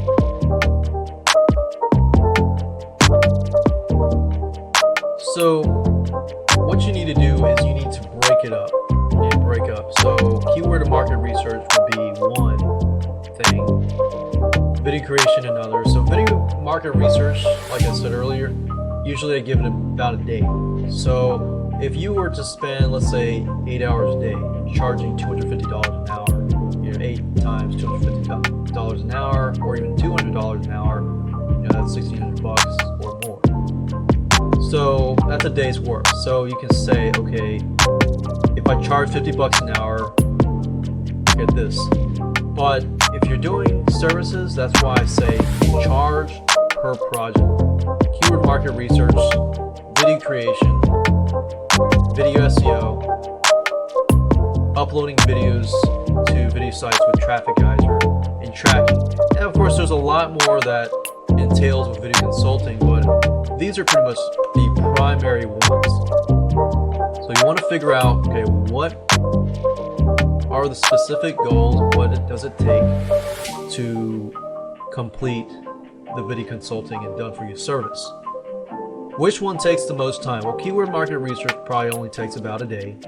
Video SEO, once you've done your keyword market research, that should be easy, just a couple hours. I would say, if I said an hour, I'd give it 2 hours. If I say 2 hours, I give it 4 hours, just because I don't want to underestimate. But of course, if I overestimate, I'll tell the client, and I'll usually give them some money back or discount it. Video creation takes the most time, besides keyword market research. Video creation tends to take a lot more time because depending on what type of videos, you gotta think of, okay, what kind of video am I going to do? You got to prepare the content, you've got to edit the videos, you've got to render the videos, and then you've got to upload them. You have to have a place, to host them. But of course, we're using YouTube, so that would not be an issue. You've got to upload to video sites. Traffic Geyser takes time to set up, but once you set it up, then you're pretty much set. But you need to be able to outsource this type of stuff. Tracking, YouTube, all these other sites provide tracking. TubeMogul provides tracking, so that's good. You want to think, okay, which site provides tracking the easiest, so that I can just grab a report, create a report, and that's it. Because you also want to think, how can I make it easy for myself, but how can I make it easy for my client? Because the easier it is for the client, the happier they will be, and especially you provide the results as well. Hi, welcome to video number 6. You get to learn how to create and set up your website. Now keep in mind that you really don't need to set up a really fancy website. You technically could have a one-page landing page or squeeze page if you wanted to. However, for the sake of time and assuming that some of you may not be web savvy, you may not know how to set up a website, therefore, in consideration of that, I I'm going to be using WordPress because WordPress is very, very easy to set up. It takes just a few seconds, in literally a few seconds, and we're going to be installing a professional looking website theme. We're going to say no to blog themes, and I'm going to show you how to do all of that in just a minute. What I want to do now is quickly show you how to set up a WordPress site. What you need to do is you need to log into your cPanel, and I'm not going to talk about setting up web hosting or anything like that. You can easily do that by going to HostGator.com, getting hosting, and getting a domain name. And HostGator will give you information on how to set up your website initially and get cPanel. Once you're at cPanel, all you have to do is scroll all the way to the bottom, click on Fantastico, which is this blue smiley face, click on WordPress, and then click on New Installation. Now you'll see how fast and easy it is to install WordPress in just a few minutes. First, you need to create your username, and then you need to create a password. And then you need to enter the site name. In this case, I'm using a site that says Best Job Interviews interviewanswers.info. So let's say, for example, that I'm running a consulting business that deals with job interviews and things like that, and I help people get high-end jobs like CEO jobs and things like that. So if I were to target that niche, then I could create a site like this, and then I would need to create a WordPress site and so forth. So I could say something like interview, discover how to get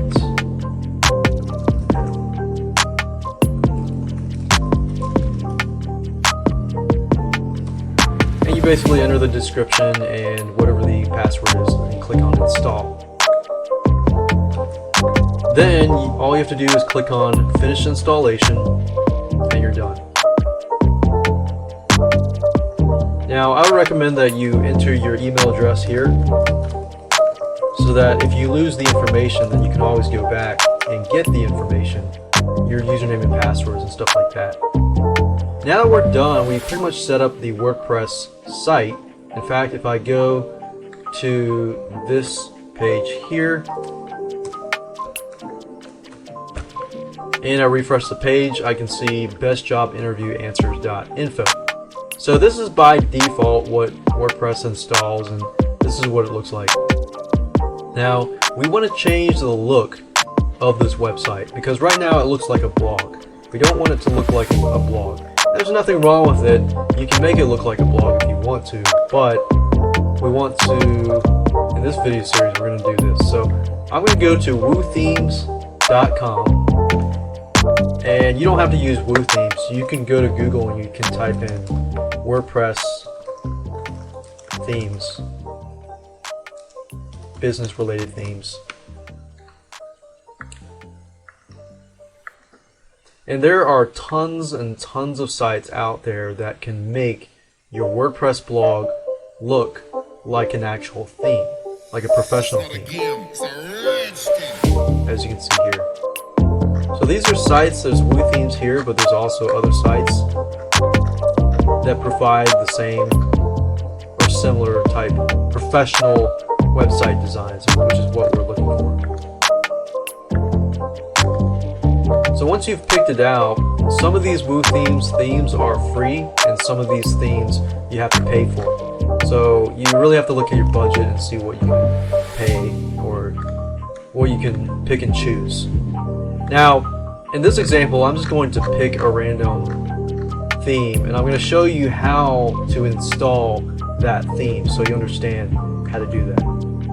So really you can pick any theme you want, but while this is loading, you're going to need to upload the files. So to do that, you need to go to filezilla.com and download their FTP program. It's not filezilla.com, it's FileZilla.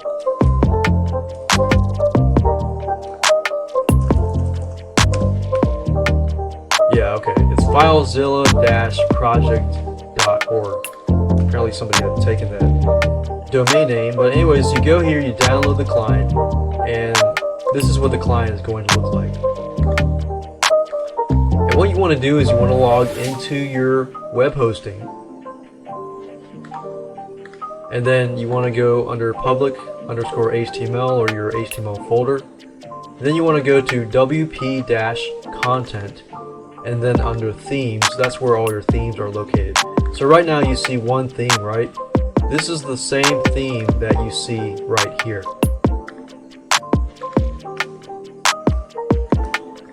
So as you can see, for just showing you how to do this, I've downloaded this by clicking download, and I'm going to go to the zip file and unzip this file.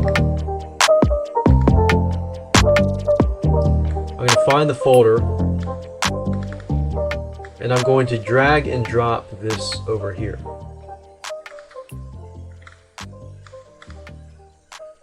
So while that's uploading, I'm going to go back over here, and I'm going to log into the administrative panel. So if you go to your website /wp-admin, you will be forwarded to the WordPress dashboard. I'm going to go ahead and log in, and you want to go to the appearance section, and then you'll notice here it says available themes. This is the theme that we just uploaded, and all I have to do is click on activate. You'll see how easy this is, and I'm done. So if I go to the main site, you'll notice that it has been changed, and the layout has changed, and everything like that. So installing a theme is actually a very easy thing to do when dealing with WordPress. Now the question is, well, how do you set up a post and things like, or a page and things like that? Well, setting up a page is very easy. Let's say, for example, that I want it so when somebody visits this page, the first thing they see is this. Now, this is the default post. So to change that, you need to go under posts, and of course you should delete that existing post. Move this to trash, and then what we're going to do is add a brand new post.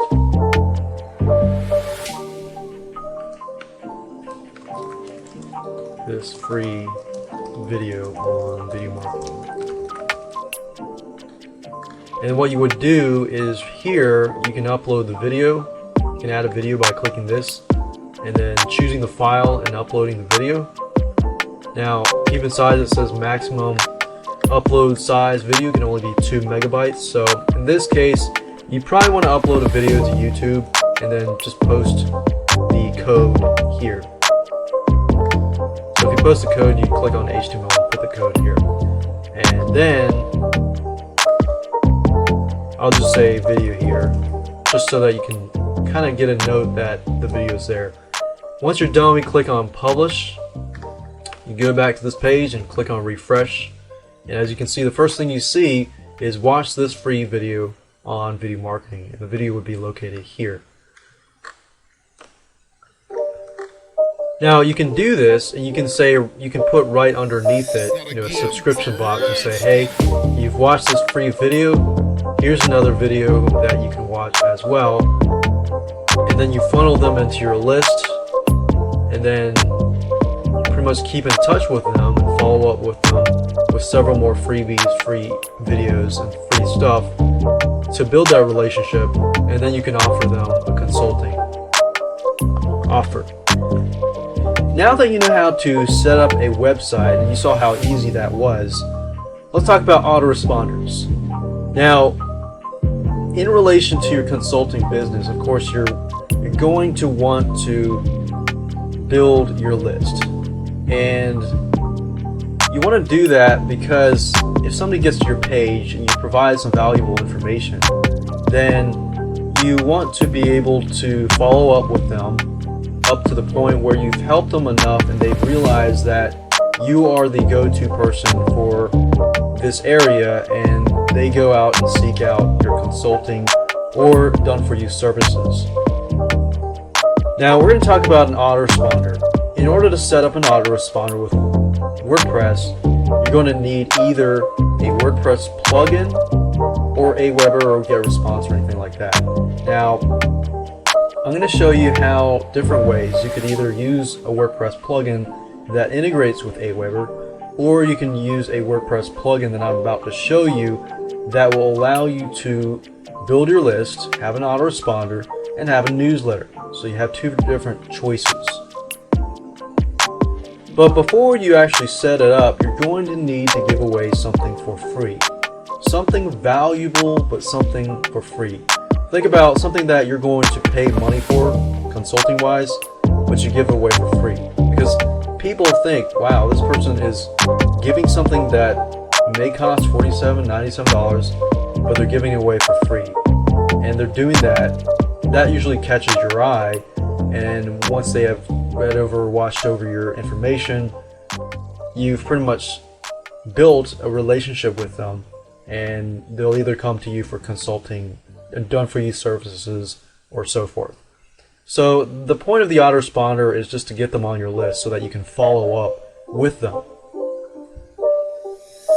So as you saw earlier, there were two different ways of going about integrating a list or building your list using WordPress. The first way is to integrate with your existing autoresponder, which could be Aweber, GetResponse, and so forth. Now I recommend that you go to Google and simply type in WordPress and Aweber. If you do that, at the top you'll get this link. You get to that link, you'll see how easy it is to integrate it. All you have to do, well, you can watch this video, but I'm going to talk about it. All you have to do is you create a web form with Aweber first.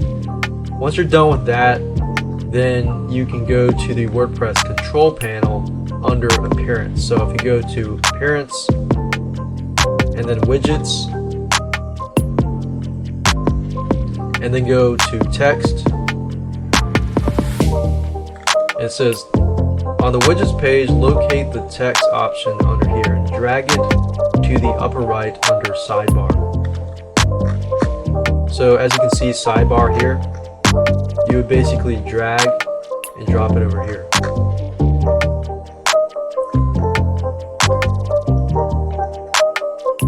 And since it's kind of small to see, I'm going to drag it and drop it here. And actually, it says available widgets and inactive widgets. You'd actually have to click on the inactive widget for text and then drag it. And as you can see, it has moved over. It says after that, the text widget will automatically expand into the text area. Simply paste your script, which is this, into the text area, and that's it. So you can see how easy that was if you choose to go with Aweber or GetResponse. And you can do the same thing if you are using GetResponse.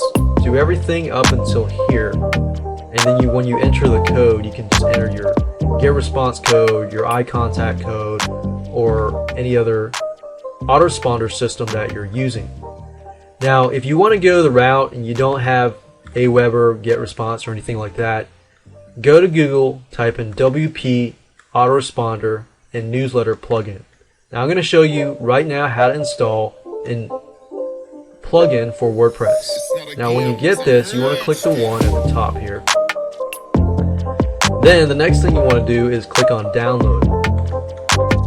As you can see here, it says with the autoresponder you can create email newsletters, follow-up autoresponders, and provide subscriptions to blog via email. Now to install a plugin, it's similar to installing a theme. All you have to do is find the zip file, unzip that zip file, and then of course go here, and then instead of themes you want to upload it to plugins.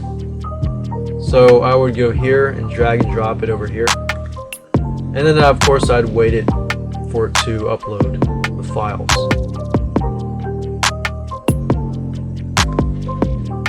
Now as that is doing that, I'm going to close this, I'm going to pause this, and we're going to activate the plugin in just a minute.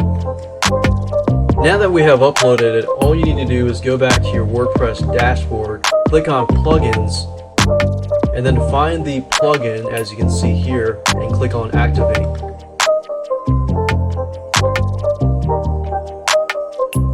Now as you can see, usually these are not really error messages, some of them are, but some of these just tell you what you need to do. It says you must set your address in the newsletter settings page. So basically you would need to enter your address at road, whatever, city, state, zip code kind of thing. So because of the Can Spam Act, you need to enter that first before you can do anything else. Now the WP responder, very, very easy to use. In fact, it's going to automatically choose an email address. However, if you want to change this email address, which is basically the notifications will come to this email address. If you want to change it, you just click on this and then enter your email address. But I'm going to leave it as is. Email limit. I'm going to put this to 0, and I recommend that you do the same, because if you put it at 100 and you send it out, your emails out to, let's say, 1,000 people, within a 10-hour span, those people will receive those emails. However, that means if you're sending out a time-limited offer, those 1,000 people will not receive it at that same moment. So put it at 0 and click on Save Settings. Now I'm going to briefly walk you through on how to use this newsletter plugin, but most of it is pretty self-explanatory. Primarily, the first thing you need to do is click on newsletters. Now it really depends on you. Are you going to create a newsletter, or are you going to create an autoresponder? So you have two options. But before you can create an autoresponder, you need to create a newsletter. So that's the first thing we're going to do, is create a newsletter by clicking that button. And then the next thing you'll need to do is you'll need to enter your name,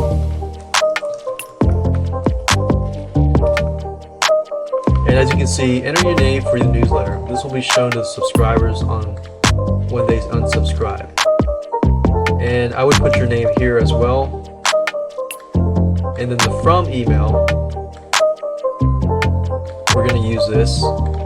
And then you have a reply to email, which basically means if somebody wants to reply to you, are they going to send the emails here, or are you not going to take any replies? So you could even do something like this, no reply.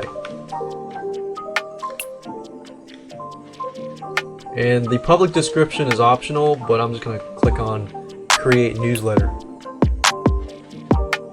After you create your newsletter, then you can create autoresponders, and then you can import a list in. So as you can see, you can create an autoresponder if you like. You can go down here and import existing subscribers. Let's say, for example, you have a list of 599 subscribers. You can go ahead and import them using this feature. But in order to do this, you need to create a newsletter first. Once you've created that newsletter, then you can import, then you can create autoresponders, and then you can do other stuff. You could also create subscription forms as well. And as I showed you earlier, if you create this, it can appear in your widget section. So as you can see, it says click on Create New Form button below to place the newly created subscription form in the sidebar of your blog. Go to the widget section. So let me show you how to do this really quick.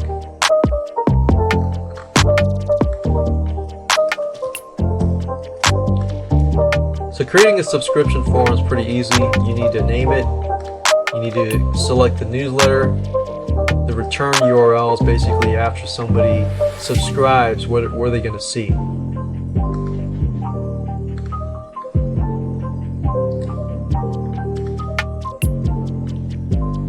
So what we've done now is we've created the form, and this is the code. So what you can do is select all the code by right-clicking, selecting all, copy. And then you can go to the widgets section, which is located under Appearance, and then Widgets.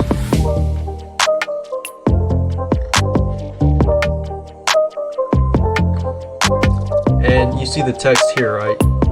You could enter the text here if you want to, or you could just drag and drop this over here.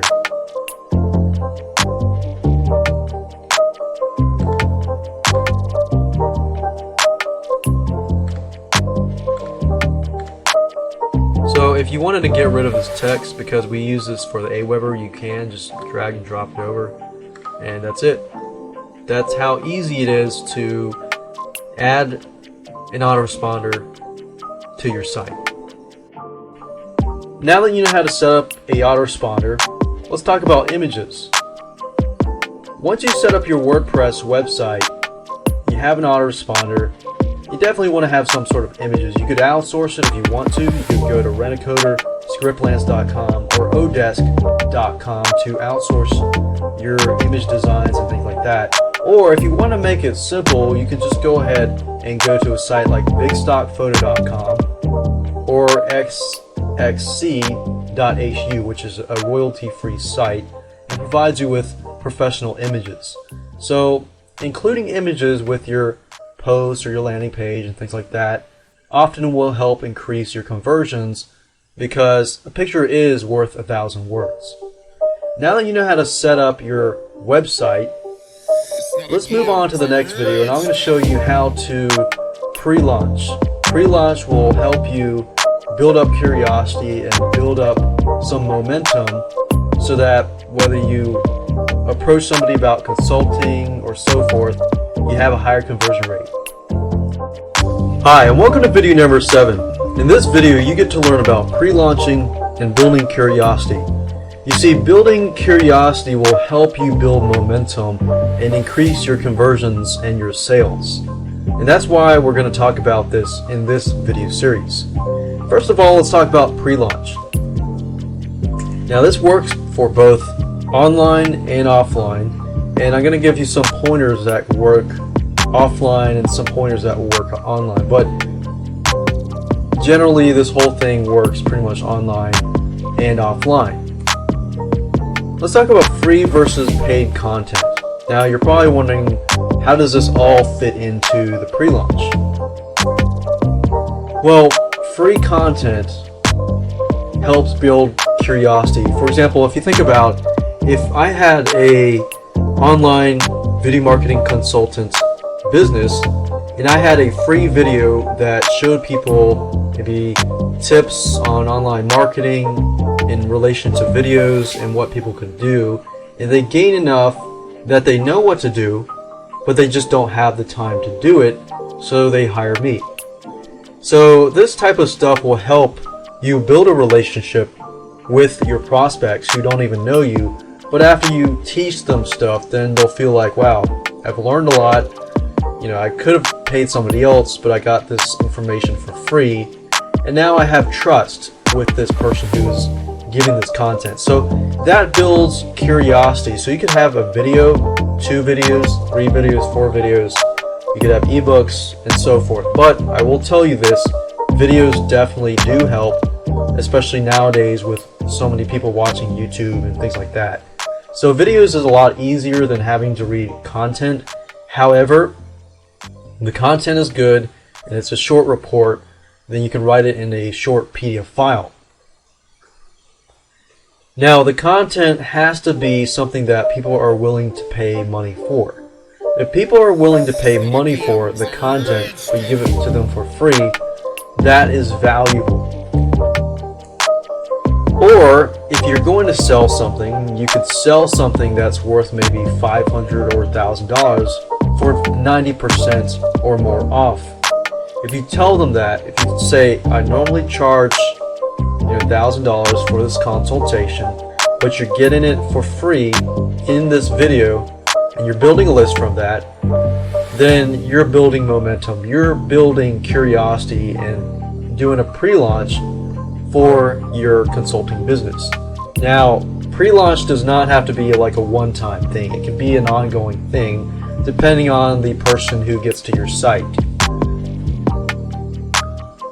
There are several ways of going about doing this. You could have something that's for free, and then after maybe a few videos of free valuable stuff, you present them with an offer that adds to that, like consulting. Let's say, for example, that I have several videos on video marketing, video consulting, things, video marketing, you know, how to do this, how to do that. However, I'm specifically targeting local business owners that don't have a lot of time.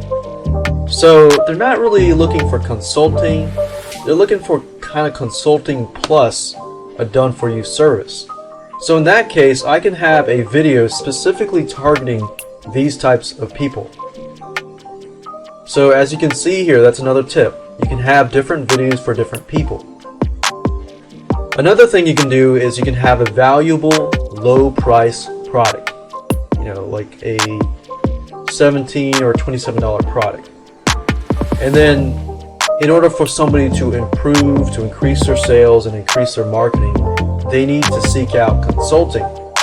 But because you've already given them a paid product at a low price, they're going to seek out your consulting advice. With consulting, then you can offer them either a done-for-you service, or they could do it on their own.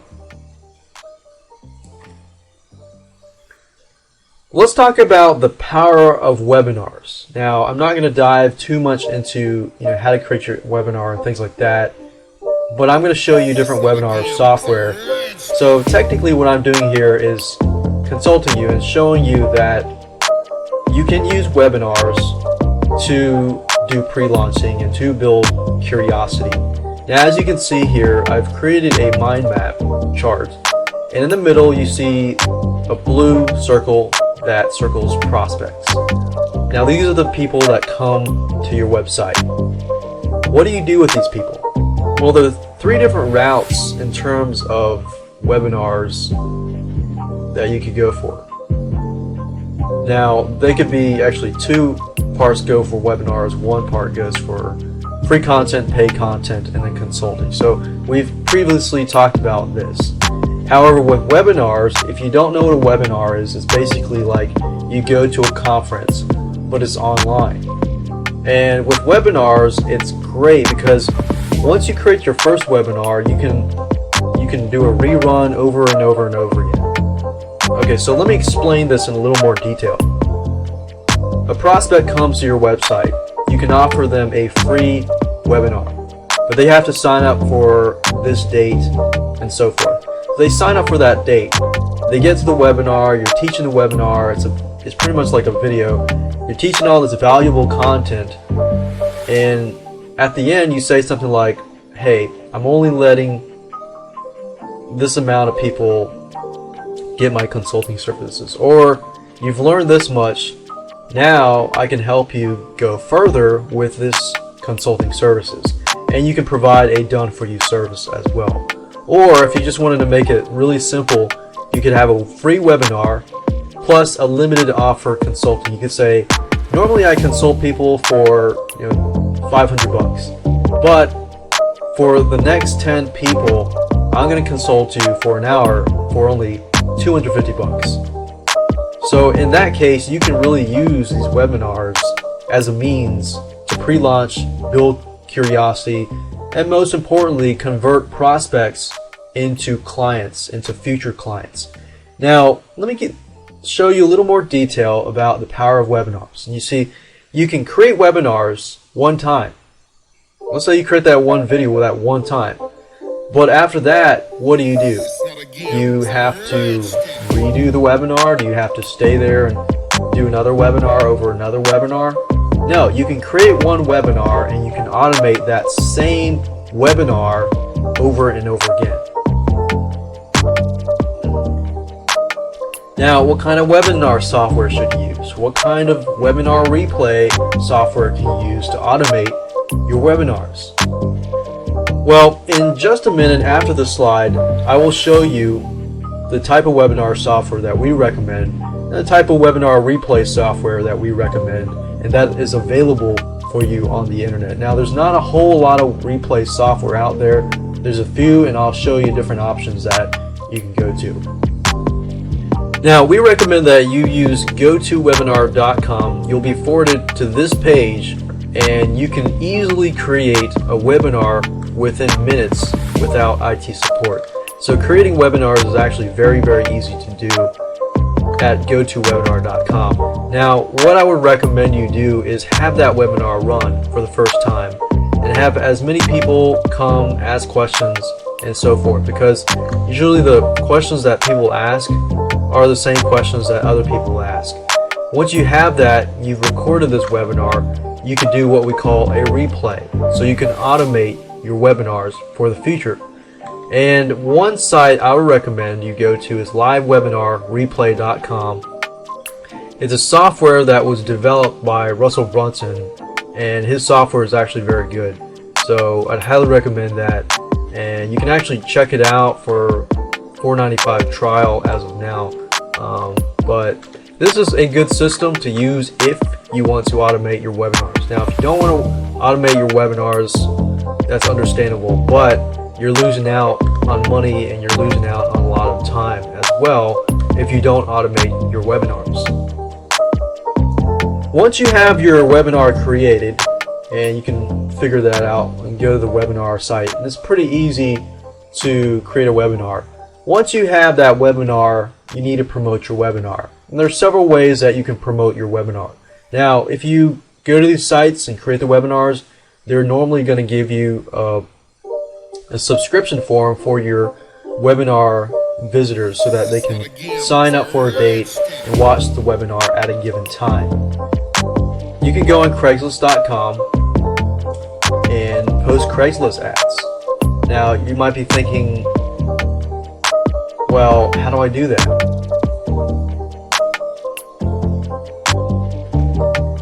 Now, as you know, Craigslist doesn't allow you to go and spam their network, obviously, but you have to do it in a way that's discreet. So, let's say, for example, that you were offering a service, a marketing service. So you could go into Craigslist and look under maybe their video editing or video marketing, or look for people who that have a business and that are promoting their business, and you can contact them about their business and not sell them right away and then find out more about their business. Do that. Or if you want to skip that route, that's fine. There are other ways that you can go about promoting your webinar, like video marketing, things like that. Now, offline niche newspapers are a great way to promote your webinar, especially offline niche newspapers or offline niche magazines. Let's say, for example, that I'm targeting realtors. If I'm targeting a realtor, one cool tip is to focus on niches like realtor magazines or magazines that your high-end market reads. So if I'm focusing on realtors, lawyers, accountants, plumbers, so forth, I'm going to figure out what magazines they read or what magazines these small business owners read so that I can target them, offer them valuable content for free, offer them valuable videos for free, and use webinar replays to automate the process.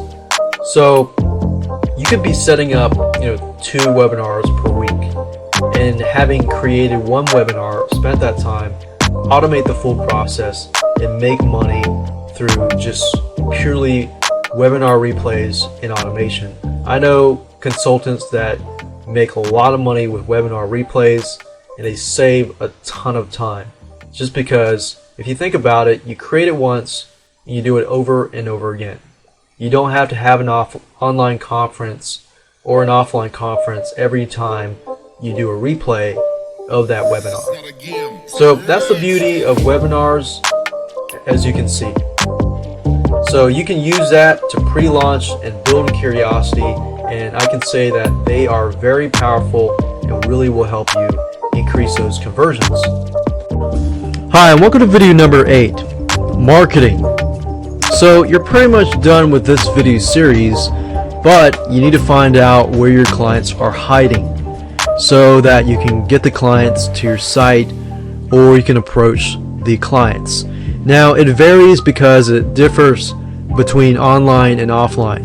In terms of online, we're going to do some keyword research by looking in forums, and you can use tools like Market Samurai. I might show you just so that you can see, but I'll use other keyword tools as well. Offline, local businesses, marketing, and finding clients. The secret for offline businesses, even online businesses too, is to look for businesses that are already advertising in PPC. Now, if they're already advertising in PPC, that tells you that they're already interested in marketing. So if you've approached them, and there probably have been lots and lots of other people that have approached them as well. So you generally want to use some offline businesses as guinea pigs first, build your case studies, and then approach more businesses. In fact, what I've done over the years is I have pretty much taken a few local businesses, people that I know that run businesses, and say, hey, I want to do some marketing for you because I want to use you as a case study. So what I did was I took them, did the research, started marketing for them, and brought in some customers, brought in some leads, and then I use them as case studies. So when I approach people in that same niche, then I can say, hey, I did some marketing for so-and-so who is in the health insurance broker business, and then I go approach another person in that health insurance brokering business. Or I do something for a realtor locally, and then I use that as a case study. I say, hey, I did a case study for your, or I did a marketing for your competitor over here, or I did it for your colleague, or so forth. Generally, if you find people who have a large influence in the market, that's the type of people that I try to go after, because if they have a large influence in the market already, and you do marketing for free for them, and you use them as case studies, then everybody else is probably going to want to use your marketing consultation services, and that makes you stand out. So that is the key for having a unique selling proposition, is to go out there, do some marketing work for free. Yeah, that might lose you a couple of weeks, but in the long run, it'll gain you more money. It'll help more people to be convinced of your services. So with that said, let me show you by going to Google. We'll do some tactics on finding clients for online and offline. I'm going to show you two different ways to finding clients, and you can use this method for online clients and offline clients. What I want you to do is go to whatever internet browser you have, go to google.com first, then open up another tab, and if you're in the United States, I would recommend yellowpages.com. Yellowpages.com is pretty much like a phone book. So if you're in the UK or Asia or anything like that, you probably have some sort of thing like the Yellow Pages. Now, first of all, I'm going to show you google.com. I'm going to stick with the plumbing, or let's say plumbers, and then you want to put the city and state that you're located in, Greenville, South Carolina, and then at the top, all of these at the top are pretty much people that pay most of the money. You'll notice that it's filled with ads on the bottom, but the people at the top usually pay a good amount of money. So since I'm in Greenville, MrRooter.com, rotorooter.com/Greenville, Service Magic. These are good. These are people that I can go to. Now I definitely don't want to click on their ad because otherwise they're going to have to pay money, but just go to these websites below. So these are good clients because they're already paying money for pay-per-click advertising. The fact that they're already paying money for advertising, they're more open to marketing consultants and for you to help them, versus somebody who you just contact out of nowhere and begin to talk to them and things like that. So you're aiming for people who are already investing money in Google AdWords and Yellow Pages and so forth. So another thing I can do is do plumbing contractors, Columbia, South Carolina, or Greenville, South Carolina. Let's see, Greenville. and then I'll see what kind of things I get. As you can see, I got rotorooter.com at the top, and we saw that earlier. If I scroll all the way down to the bottom, you'll see some ads here as well. And these are usually ads. Some of these ads are local, some of these ads are not local. But if sometimes you go here, you'll see some ads as well on the side here. So Rotorooter,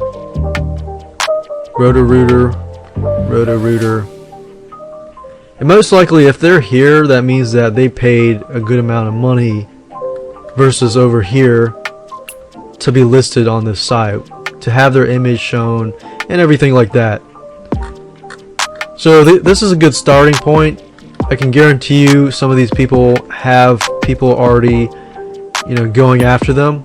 So I would recommend, to penetrate the market, is to find one of their competitors, use them as a guinea pig, or even go after these guys and do it for free. Some of these places have their own marketing consultants, in-house and things like that. But, that's a great way to penetrate the market, is to find a big competitor or another one of these competitors, use them as a guinea pig, create your case study, and then show them that you are the plumber marketing consultant or whatever consultant that you're going after. So those are two methods, very, very easy to use. As you can see, find the companies that are already investing money, and that's your key.